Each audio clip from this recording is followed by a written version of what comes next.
Happy Tuesday, chillers. Early on in our podcast, Alex did our very first mini episode about the unsolved murder of Karen Bodine. This week, while Alex is taking a break, we are going to revisit the case alongside Karen's daughter, Carly. Welcome to a very special episode of True Crime and Chill.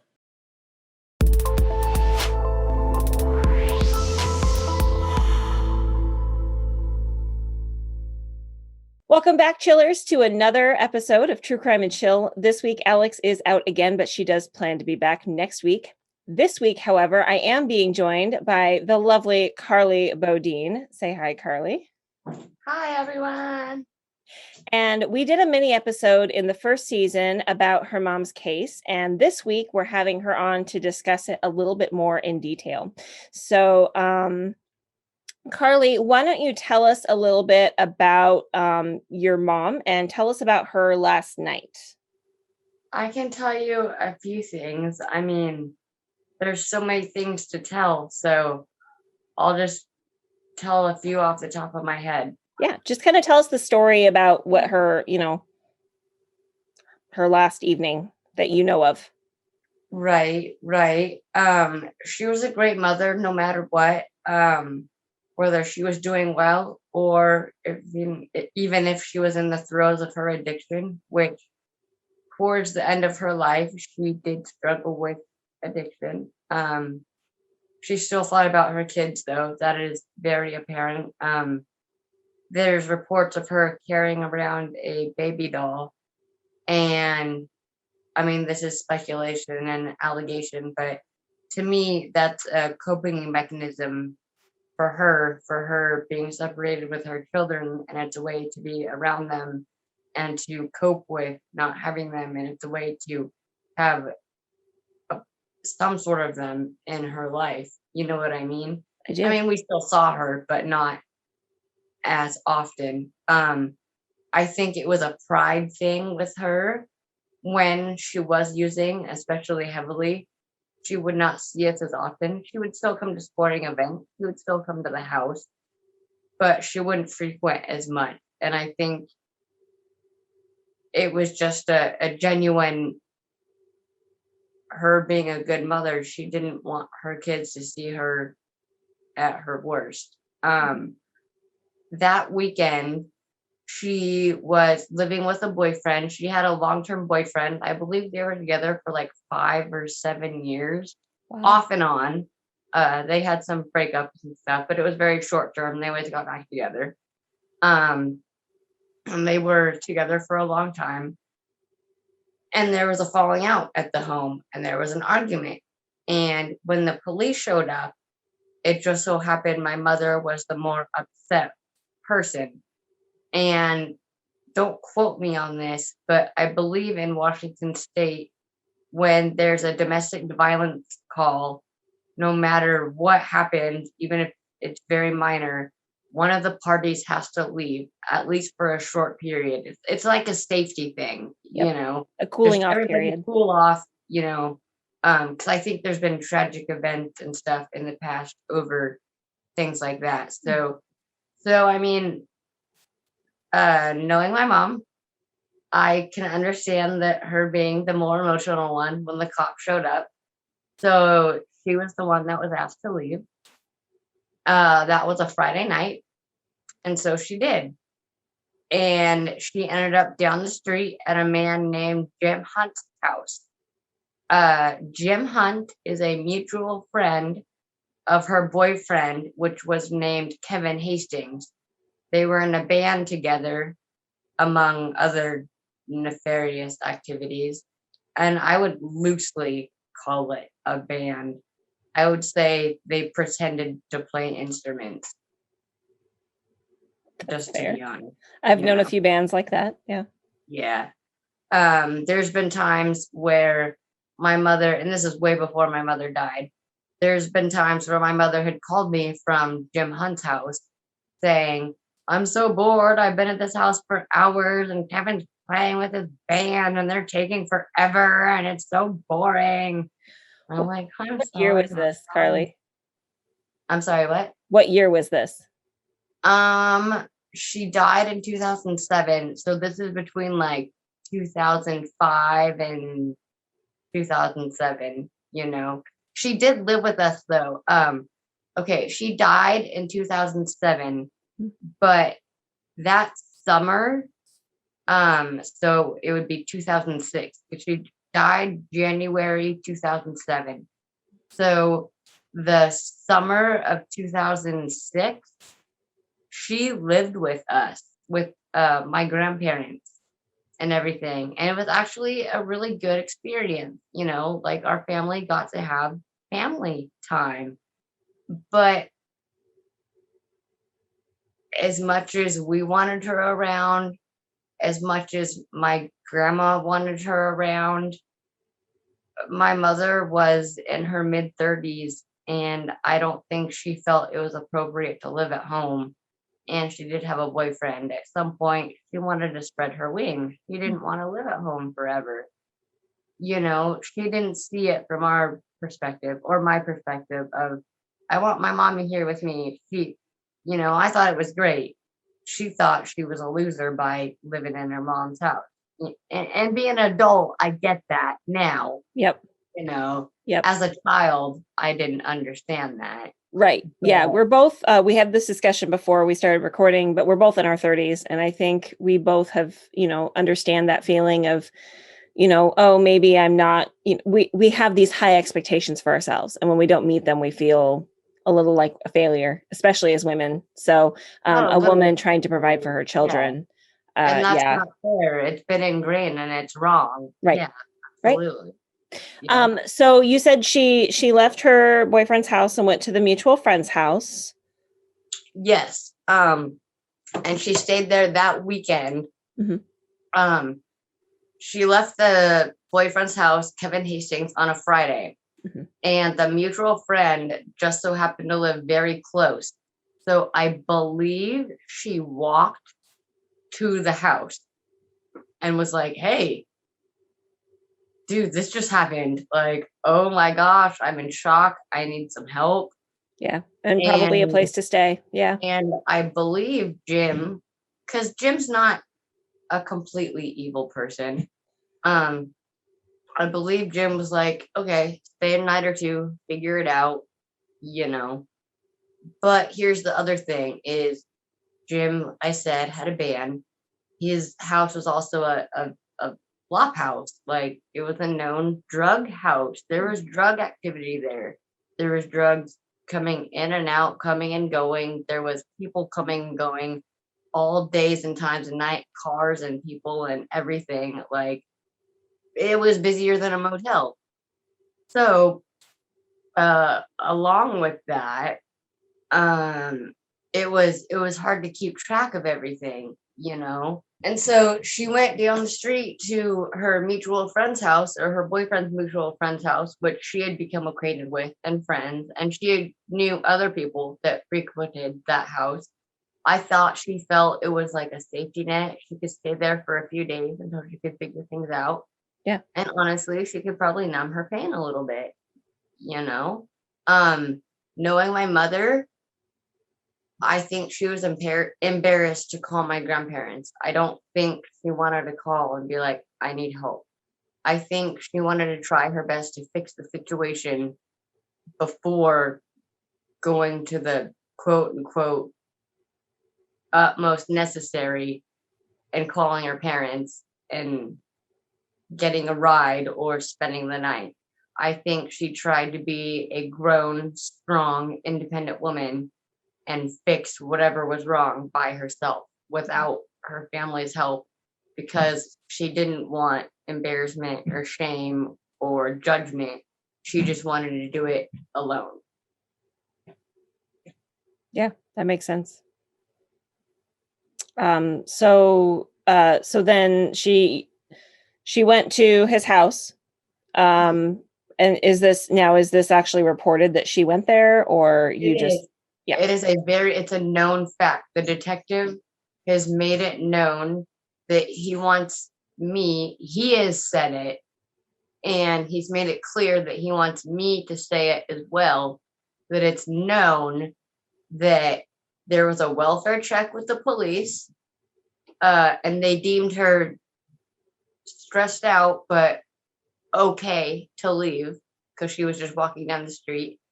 And it is also documented that she was actually seen and known to be at Jim Hunt's house. Now, we're not saying he's a suspect or anything like that. It's just that she was last known to be at Jim Hunt's house. Now, that can mean a lot of things. Like I said, his house was popular. A lot of people were in and out of there. Yeah. He could have not have even been home when something happened. Yeah. You know, I don't know. That's why I'm saying he's not necessarily a person of interest. It's just that she was last at that house for sure. Right. So is there any other information, or is that just the last known location of her when she was alive? As far as we know, there was a police welfare check close to Jim's house, and the police officer deemed her okay. And then she was last known at Jim Hunt's house. Okay.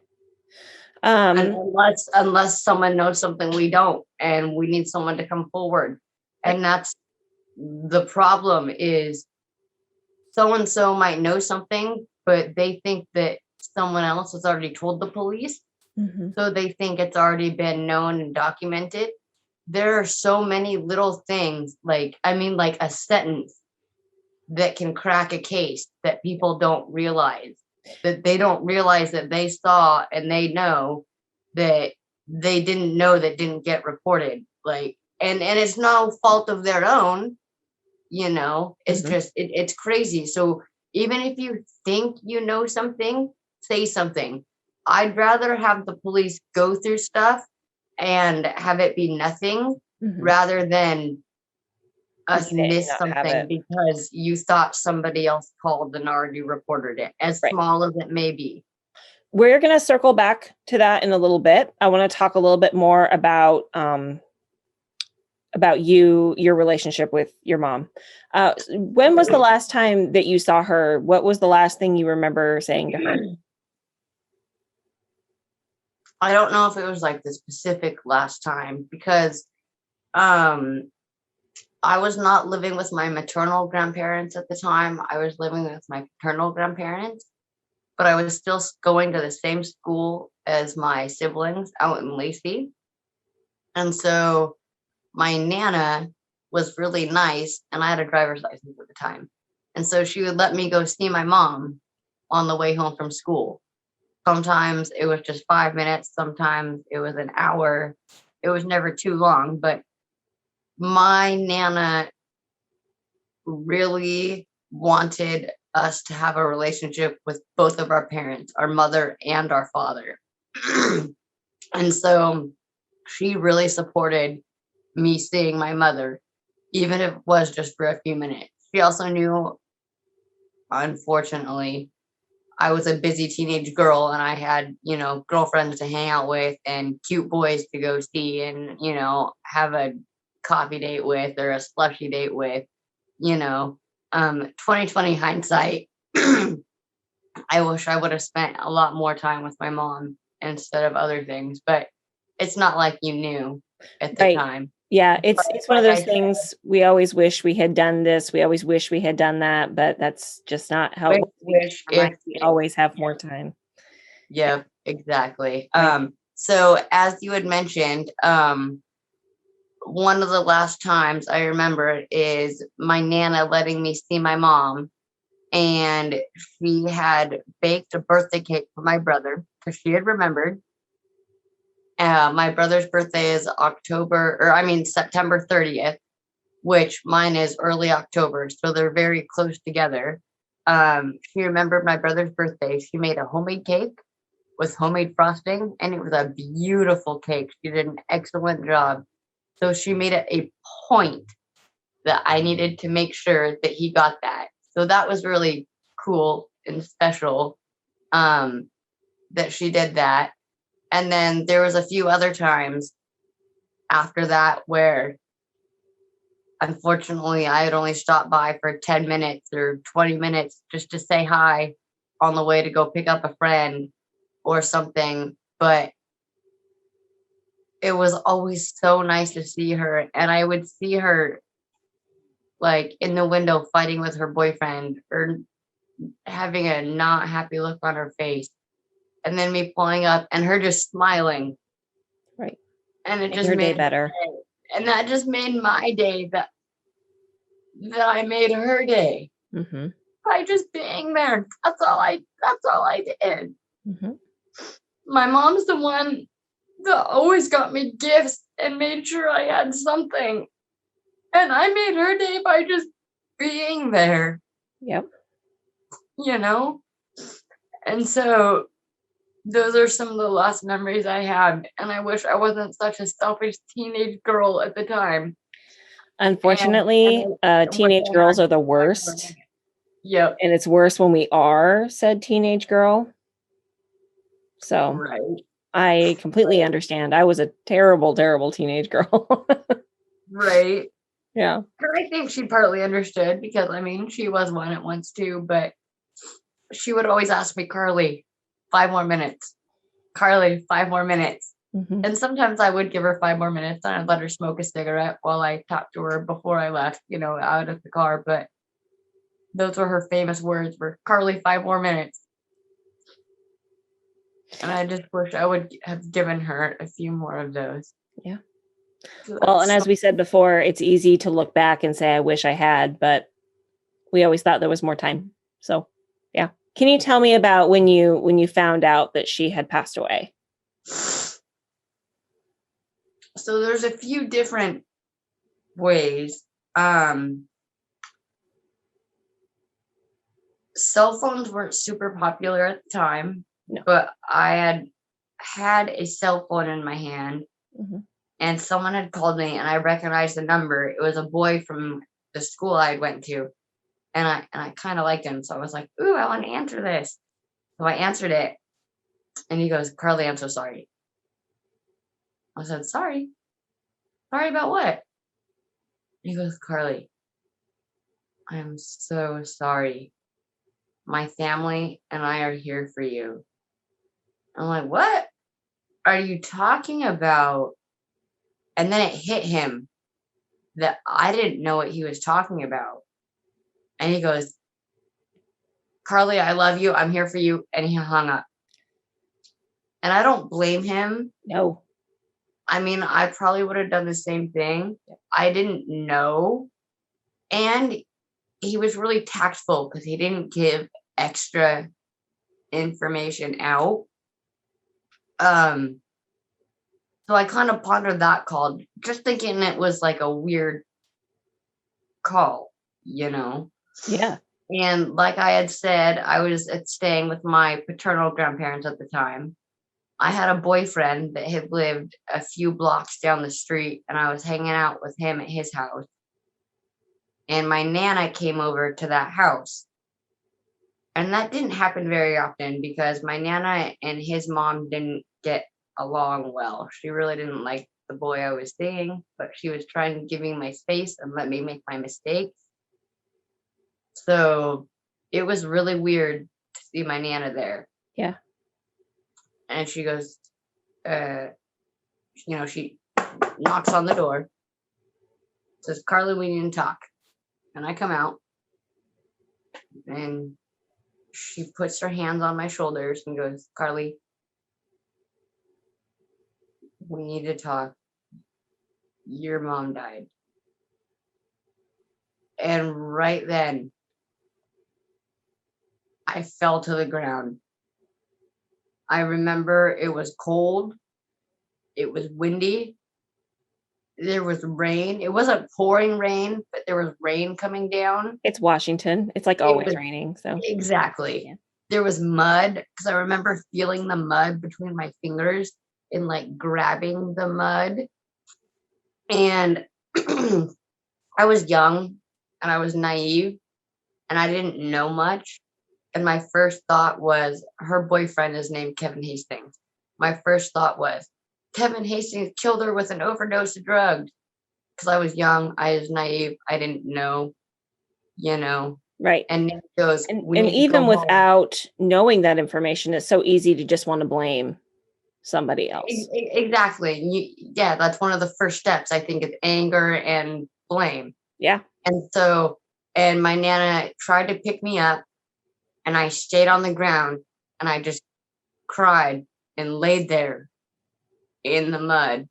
And she goes, Carly, we need to go home. We need to talk. There's a little more I need to tell you. And at that point, I kind of ran away. And it was a small town. It's south of Olympia, so it's a very small town. I didn't do any real damage or anything, but I wandered around the city. I knocked over some garbage cans. I kicked some stop signs. I, let out some aggression. Yeah. And finally, when I got too cold and I just couldn't handle it anymore, I went home. Yeah. And You had to handle your feelings on your own terms before they gave you more. Yeah. 100%. Right. And that's when my mind started processing reality a little bit. And I was like, okay, I need a few more answers. Yeah. And I get home, and that's when my Nana goes, she died a suspicious death.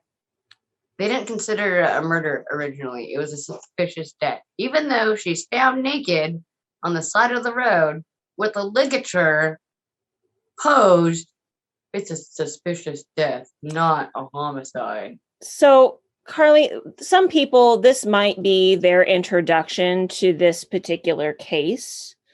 So can you tell me, I know that this is tough stuff I'm asking you, and I'm asking a lot of you, but that's okay. We need to get this done. Yeah, absolutely. So, can you tell me a little bit about, how she was found, who found her?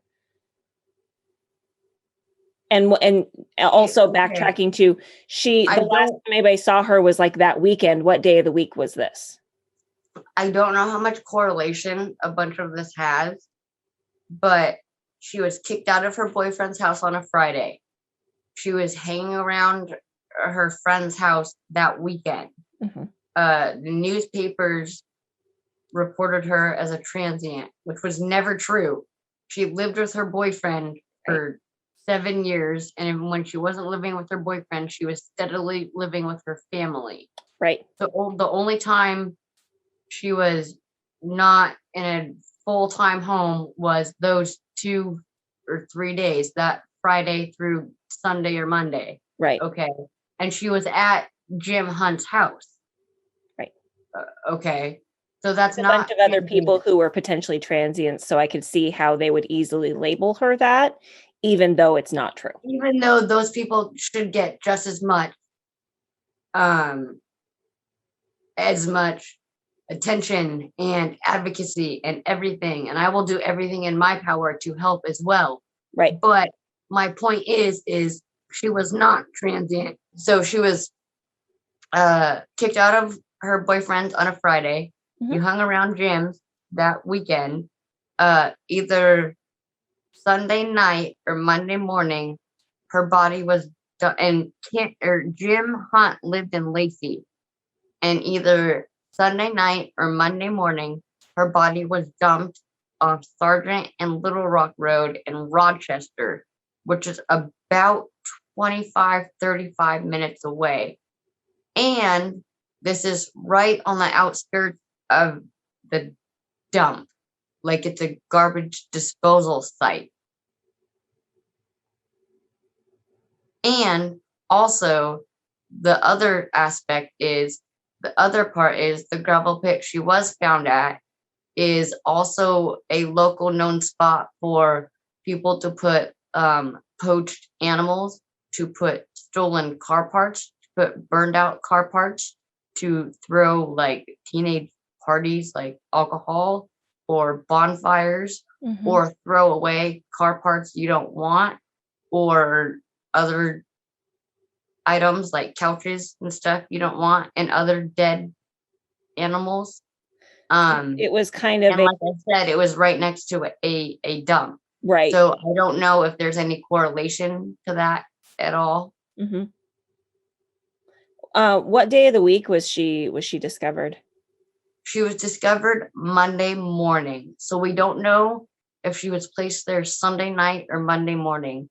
One of the first people, I believe, that spotted her was around daybreak, which I'm not sure about what time that was, but I believe around 6.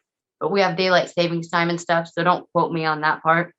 And then there was a second witness that saw her around 8:45, and the second witness thought it was a mannequin and is truly traumatized to this day and had to turn around and realize it was a dead body and immediately called the police. And that person really hurts to this day and wants answers. The other person, well, I guess there's 2 other people. I guess one of my family members named Fred Bodine, which I guess obviously I'm related to, but I don't know him personally, lives in Rochester.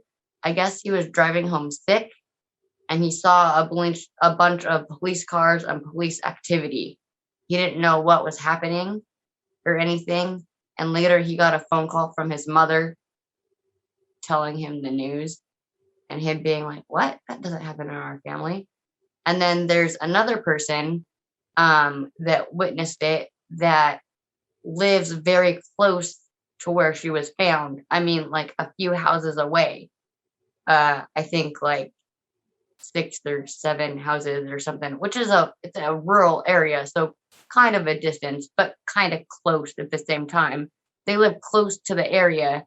Too close for and they comfort. happened to be driving by and saw a car around the time the body was supposedly about discovered.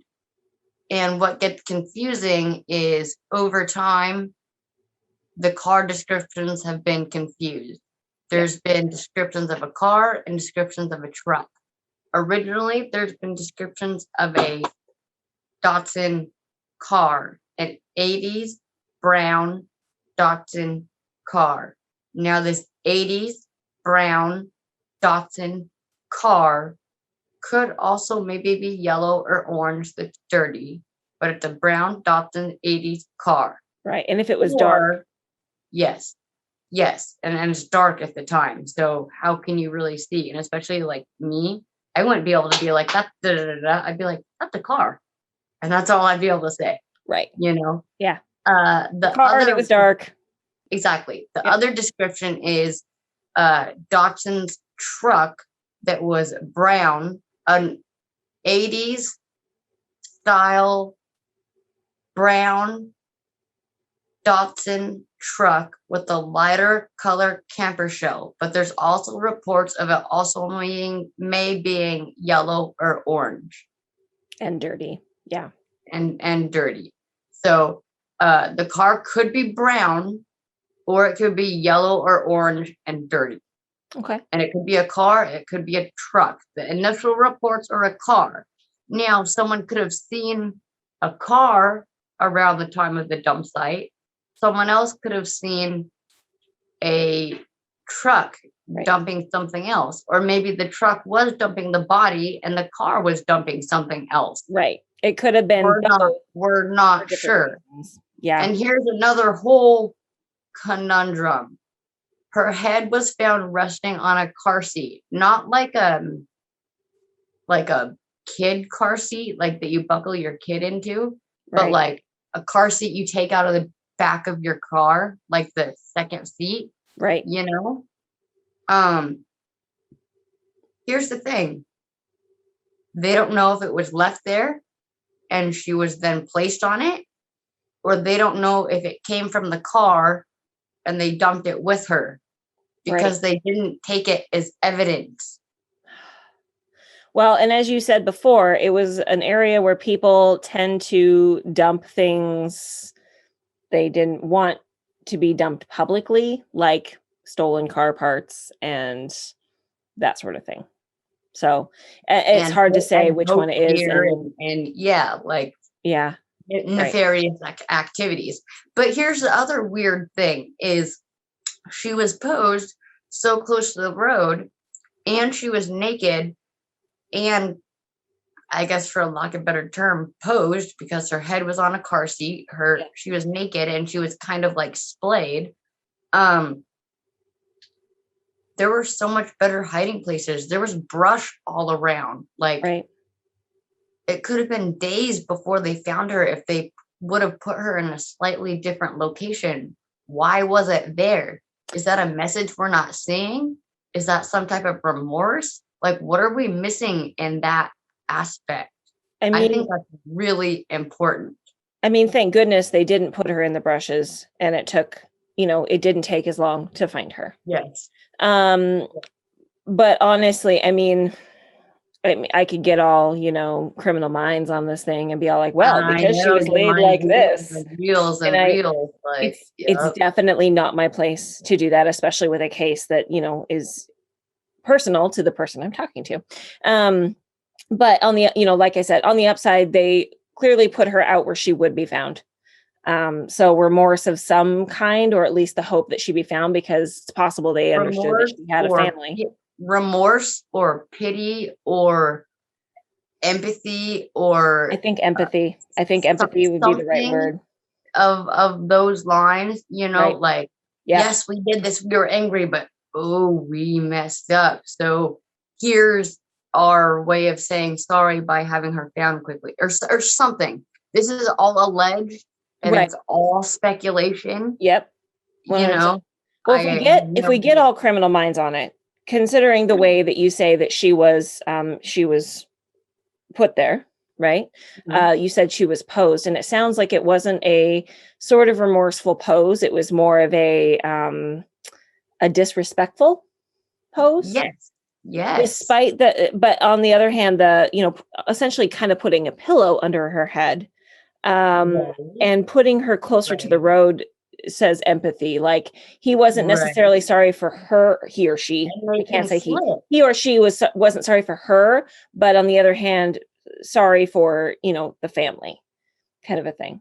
Exactly. And they conflict. Like, her head is on a pillow or resting spot or whatever, but then she's laid out naked. Right.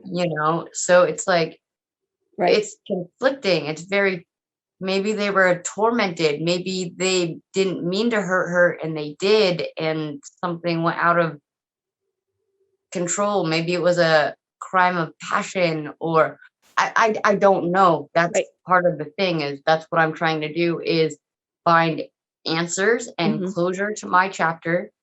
And once my chapter is over, I want to help others. Okay, I hope someday my chapter is over. There is a complete reality that I may never get answers, and I understand that. Okay. But I'm still going to continue to help others. I feel like I need to do that. Like, I will fight for my mother, and I will fight just as hard for every other case that I work on. Yep. And again, that's something I want to circle back to. I do have some questions about that further down the line. So tell me a little bit about, you said the report said she was transient. What else did the reports say? A lot of the news reports and other reports said she was transient. She was a drug addict.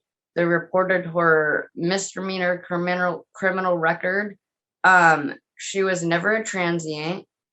Yes, she struggled with drugs, but she had major stints of sobriety, years and years of sobriety throughout her life, where she was a lunch lady at her school, where she worked at a restaurant, where she worked at a makeup counter, where she worked at a grocery store, where she was a functioning, normal person in society. People overlook that. They never talk about that. They talk about the few times she was an addict.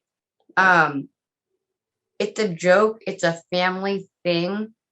Her and my dad got in a dispute, in an argument. And like mother, like daughter, we're both feisty. And I'm sorry, we are kind of like smaller framed women, and we can't always get our point across. She bit my dad's toe. She was trying to make a point, so she bit my dad's toe. So he was being a jerk and he called the cops on her. And a whole police report got written up. And I don't know if she went to jail over it or just the police report got written up. I can't remember the details. She could have been put in holding while the report was being written. Something like that, you Yeah. know. But the point being is the local newspaper published that story without the family's knowledge or consent. They did not ask for pictures or stories, and they also printed a separate mugshot from when she looked really bad from back in the day. And so people that don't know her, that saw this story, saw her and looked at her as crazy or as a weirdo or as worthless. Like, I'm sorry, that's heartbreaking to even say, but it's true how quickly people judge people. Yeah. You know?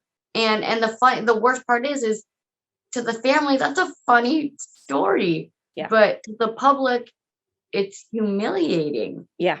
They don't it just know makes it look like she was violent. And she wasn't. She was never the aggressor. She was the one that ended up protecting herself. Mm-hmm. And yes, it came to extreme measures sometimes. Yes, she could have coped better.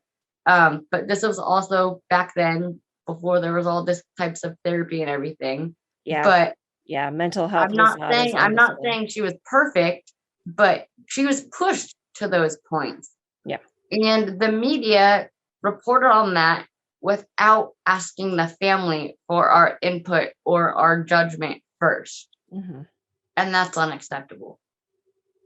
Yeah. 100%. I totally agree with you. Yeah. So at what point did you realize that you needed to start getting some answers yourself? I wanted answers from the beginning initially. The original detective, I think let's say he did a decent job. Let's hope he did a decent job. He was about to retire.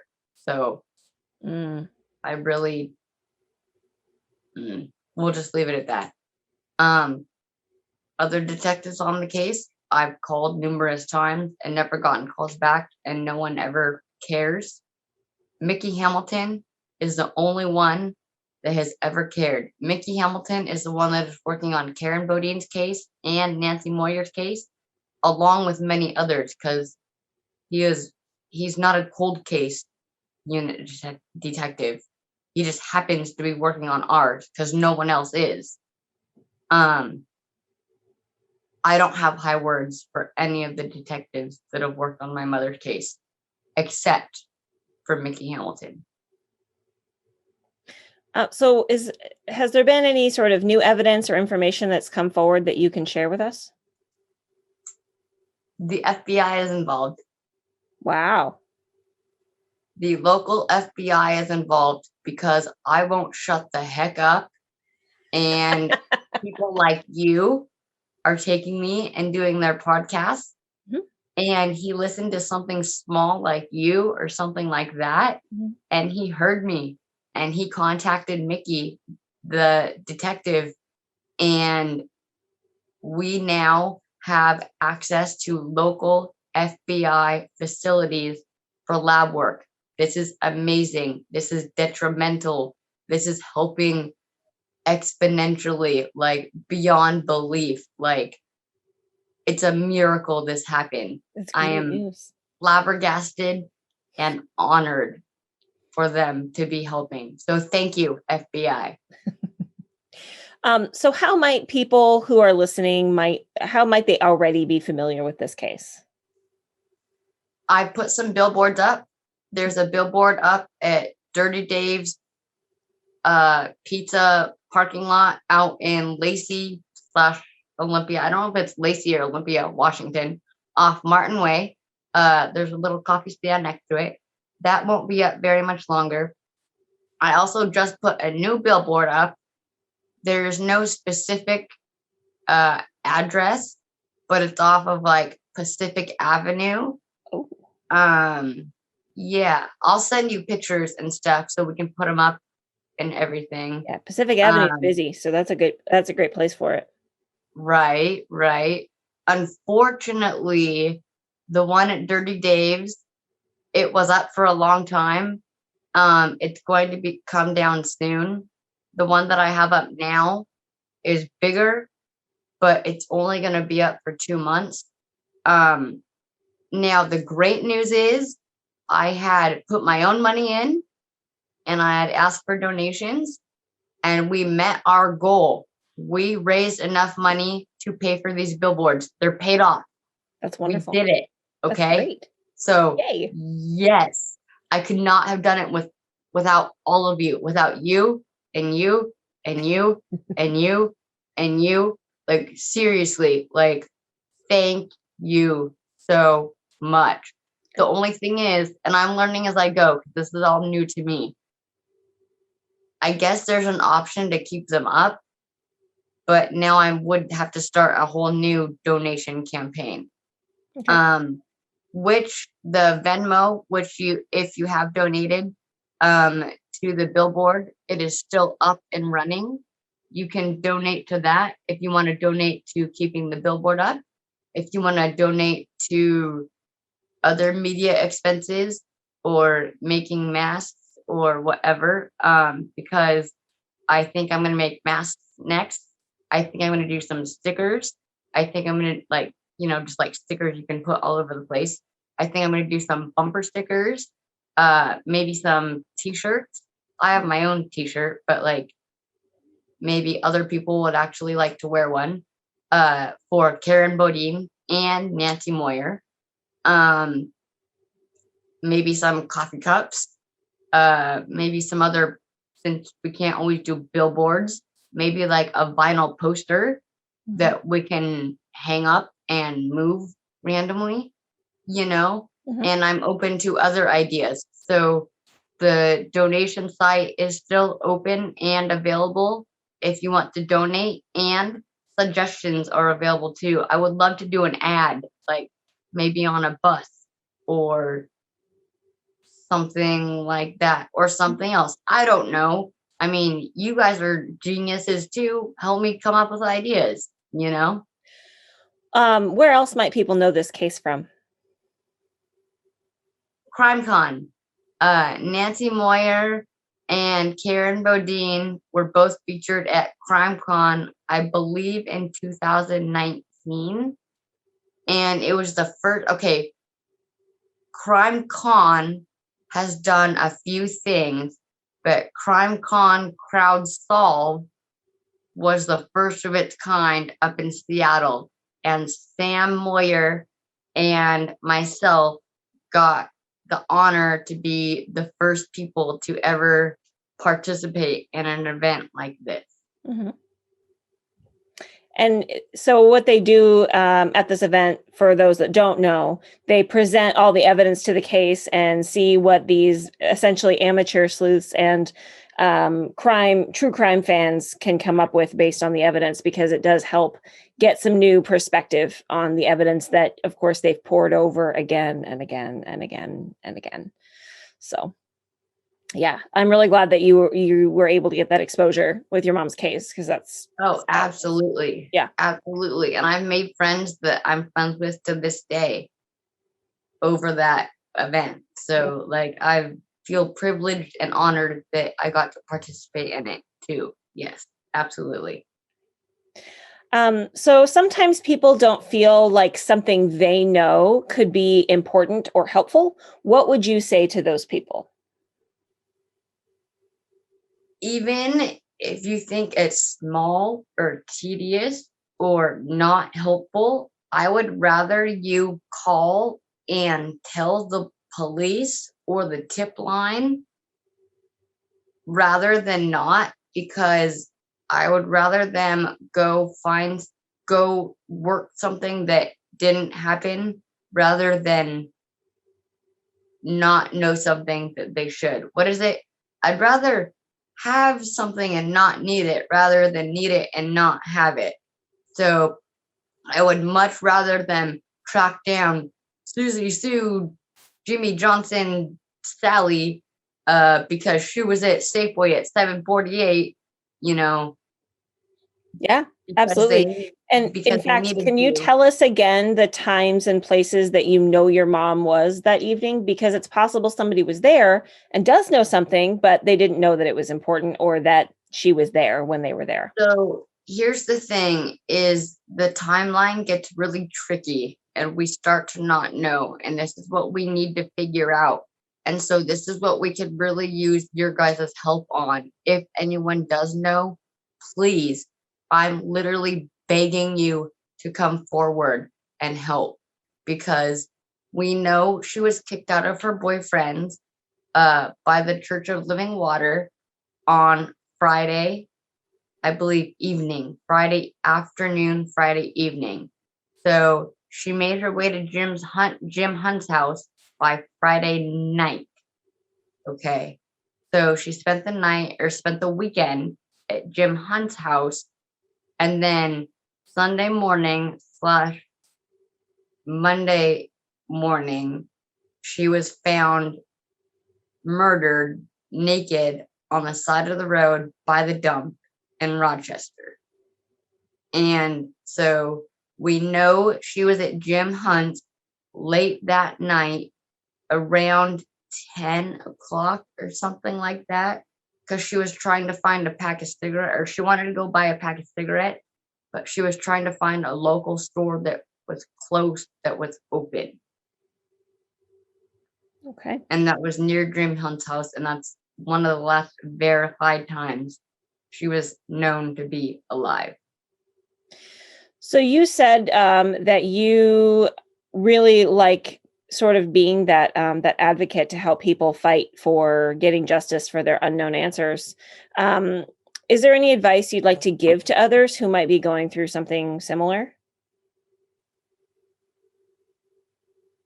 Off the top of my head, not necessarily. Just you will have good days, you will have bad days.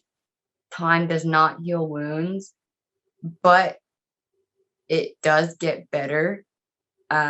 There are resources and things that can help you, even if you might not be aware of it. Uh, there are so many assets and people that can talk with you, and I can talk with you if you want. Um, I just want to help people that are in need, and so that's part of what I'm trying to do. Is there anything else you'd like to add about the information about your mom's case or your mom? My mother was murdered January 22nd, 2007. Her birthday is March 11th, 1969. She was so close to her birthday and she missed it. There's so many would have birthdays. She missed my graduation. She missed when I got married. She missed when my sister got her driver's license. She missed when all of us graduated high school. She missed so many events in her children's lives, not just her children's lives, but her parents' lives. She was murdered January 22nd. She is at peace now. She isn't hurting anymore. She has a family. She has a mother and a father and a brother and 3 children that are in torment and agony and torture every day, every minute of every week of every month, day and night, because we don't know what happened to our mother. Part of our soul and part of our being gets murdered just a little bit more each day that we don't have answers because we are the forgotten people in this. We're the victims too. We are hurting still. We hurt for our mother. We need answers. And that's exactly why people like us do podcasts like this. So where can people go to get continued updates about your mom's case?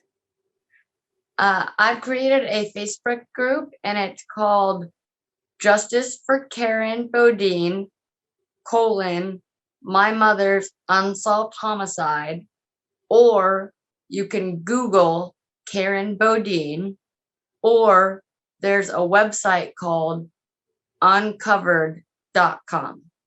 All right.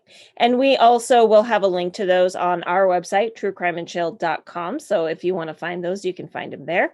And if anyone does have any information to share, Carly, is there a place they can go to anonymously give information?